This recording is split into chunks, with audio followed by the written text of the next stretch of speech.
வணக்கம் மாணவர்களே, உங்கள் எல்லோரையும் ரோஜா தோட்டம் சேனலுக்கு அன்போடு வரவேற்கிறேன். மாணவர்களே, இன்று நாம் இடைச்சொல் உரிச்சொல் பாடத்தில் தரப்பட்டுள்ள மதிப்பீடு வினாக்களுக்கான விடைகளை படிக்கலாமா? முதலில் கற்பவை கற்றபின் செய்தித்தாளில் இடம்பெற்றுள்ள ஏதேனும் ஒரு செய்தியை எடுத்துக்கொண்டு அதிலுள்ள இடைச்சொற்களை வட்டமிடுக. இங்க தினமணி செய்தித்தாளில் வந்திருக்கிற ஒரு செய்தியை நான் எடுத்துக்கிட்டேன். இந்த செய்தியில பெரும்பாலும் இடம்பெற்றிருக்கக்கூடிய இடைச்சொற்கள் என்னன்னா வேற்றுமை உறுப்புகள் தான். நான் படிச்சுக்கிட்டே இதை சொல்லிக்கிட்டு வரேன், நீங்க குறிப்பெடுத்துக்கோங்க. தூத்துக்குடி அனல் மின் நிலைய 3வது அலகில் பழுது, மின் உற்பத்தி பாதிப்பு, இந்த மாதிரி தலைப்பு இருக்கா? இதுல அலகில்ன்ற சொல்லுக்கு இல்லையா, அதுல இல் என்பது இடைச்சொல். அடுத்து வாங்க, தொடர்ந்து நான் சொல்லிக்கிட்டே வரேன், நீங்க குறிப்பெடுத்துக்கோங்க. தூத்துக்குடி டிசம்பர் 6. தூத்துக்குடி அனல் மின் நிலையத்தில் இல் உள்ள 3வது அலகில் இல் ஏற்கனவே சொல்லப்பட்ட சொல்லாக இருந்தாலும் நீங்க கீழே கோடிட்டுக்குங்க. பழுது ஏற்பட்டதால் ஆல் மின் உற்பத்தி பாதிப்பு ஏற்பட்டுள்ளது. தூத்துக்குடி அனல் மின் நிலையத்தில் இல் உள்ள 5 அலகுகள் மூலமாக இங்கே மூலம் என்பது சொல்லுறுப்பு. சொல்லுருவும் ஒரு இடைச்சொல் தான், சரிங்களா? 1050 மெகாவாட் மின்சாரம் உற்பத்தி செய்யப்பட்டு தமிழகத்தின் பல்வேறு பகுதிகளுக்கும் விநியோகிக்கப்படும். இந்நிலையில் 210 மெகாவாட் மின் உற்பத்தி நடைபெற்று வந்த 3வது அலகில் வெள்ளிக்கிழமை இரவு ஏற்பட்ட பழுதால் ஆல் மின்சாரம் உற்பத்தி பாதிக்கப்பட்டது. பழுதை சரி செய்யும் பணிகள் துரிதமாக நடைபெற்று வருகின்றன. ஏற்கனவே கடந்த மார்ச் 15 அனல் மின் நிலையத்தில் நேரிட்ட தீ விபத்தால் ஆல் 1, 2வது அலகுகள் எரிந்து சேதமாகியதாலும் 4, 5வது அலகுகளில் பராமரிப்புக்காகவும் மின் உற்பத்தி நிறுத்தப்பட்டிருந்தது. தற்போது 5 அலகுகளிலும் மின் உற்பத்தி முற்றிலுமாக பாதிக்கப்பட்டுள்ளது. எனினும் மழைக்காலம் என்பதால் ஆல் மின்சாரம் நுகர்வு குறைவாக உள்ளது. அனல் மின் நிலையத்தில் விரைவில் மின் உற்பத்தியை தொடங்காவிடில் மின்வெட்டு ஏற்படும் நிலை உள்ளது. சரியான வகையில நீங்க கீழே கோடிட்டுக்கோங்க, சரிங்களா? அடுத்தது மதிப்பீடு. சரியான விடையை தேர்ந்தெடுத்து எழுதுக.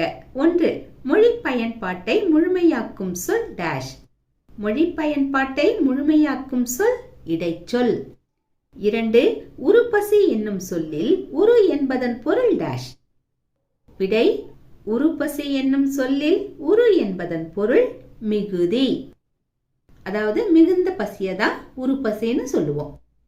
விடை: மிகுதி. 3. கடிநகர் என்பதன் பொருள் டேஷ். விடை: கடிநகர் என்பதன் பொருள் காவல் மிக்க நகர். அடுத்தது சிறுவினா. 1. சொற்கள் எத்தனை வகைப்படும், அவை யாவை? சொற்கள் 4 வகைப்படும். பெயர்ச்சொல், வினைச்சொல், இடைச்சொல், உரிச்சொல். இதுதான் விடை. எப்படி எழுதலாம்? சொற்கள் 4 வகைப்படும். அவை பெயர்ச்சொல், வினைச்சொல், இடைச்சொல், உரிச்சொல். அடுத்தது 2வது கேள்வி. இடைச்சொல் என்றால் என்ன? இடை சொற்களின் வகைகளை எழுதுக. இதற்கான விடை புத்தகத்துல வேணும்னா 127வது பக்கத்துல 3வது பத்திய முழுசா எடுத்து எழுதணும். எழுதிட்டு அதுக்கப்புறமா அதனுடைய வகைகளை எழுதணும். வகைகள் கீழே தரப்பட்டிருக்கு. நான் தொகுத்து இந்த விடையை கொடுக்கிறேன், நீங்க எழுதிக்கோங்க.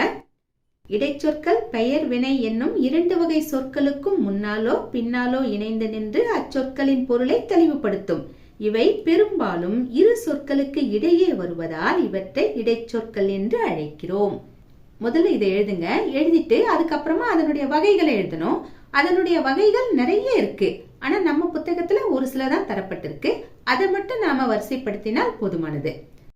இடைச்சொற்களின் சில வகைகள் இப்படி தலைப்பு போட்டுக்கலாம். என்னென்ன தரப்பட்டிருக்கு? வேற்றுமை உருபுகள், விகுதிகள், சாரியைகள், ஓம உருபுகள், சொல்லுருபுகள். அடுத்தது 3வது கேள்வி. உரிச்சொல் என்றால் என்ன? இந்த கேள்வி கொடுக்கப்பட்டிருக்கிற இந்த 128வது பக்கத்திலேயே மேல போனீங்கன்னா இதற்கான விடை இருக்கு பாருங்க. உரிச்சொல் தலைப்பிற்கா, அதுக்கு கீழே என்ன தரப்பட்டிருக்கு? பெயர்ச்சொல் வினைச்சொல் ஆகியவற்றின் தன்மையை மிகுதிப்படுத்த வருவது உரிச்சொல்லாகும். இது பெயருக்கும் வினைக்கும் அடையாக வரும்.